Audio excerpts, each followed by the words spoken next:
شروع کوم په نامه د خدای چې بخښونکی مهربانه دی.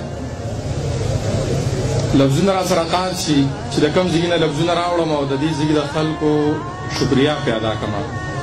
دوی چې زمونږ کم ستړي مشي وکړه، کم درناوی راکړه. یاره ځکه یو زر پېرې مړ شوم او یو زر پېرې راپاڅېدم او دغه درناوی به زما هېر نه شي.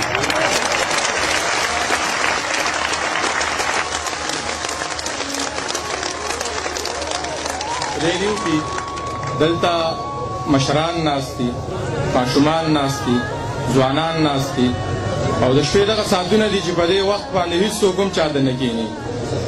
خو دا خلک جنګ ځپلې دی، دا خاوره جنګ ځپلې ده. په دې خلکو باندې دغه سندرې دغه نغمې پې خوږې لګي. نو په دغې خاورو کې ناست دي، هېڅ چا هم کرسۍ نه ده کېښودی.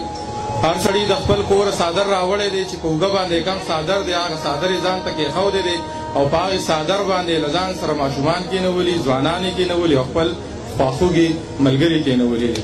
خدای دې وکړي چې داسې خلک په هر کلي کې په هره جله کې ډېر شي. او زمونږ هغه شعرونه دي که نه، هغه مونږ ډېر ډېر ویلي دي چې زه په څه پوهېږم ما له څه راځي، زه په څه پوهېږم ما له څه راځي، ستا په شان بانې خو ما له نه راځي. تا له چې راځمه بانې جوړې کړم، ستا نه چې بیا ځمه بانه نه راځي. مونږه که هر څومره دغه اوږد سفر کړی و، مشرانو بار بار دغه خبرې دوهراو کړې او دغه نه وی پکار، ځکه چې مونږه د یوې خاورې خلک یو، مونږه لرې خلک نه یو، مونږ نږدې خلک یو، مونږه د یو بل په زړونو کې اوسو.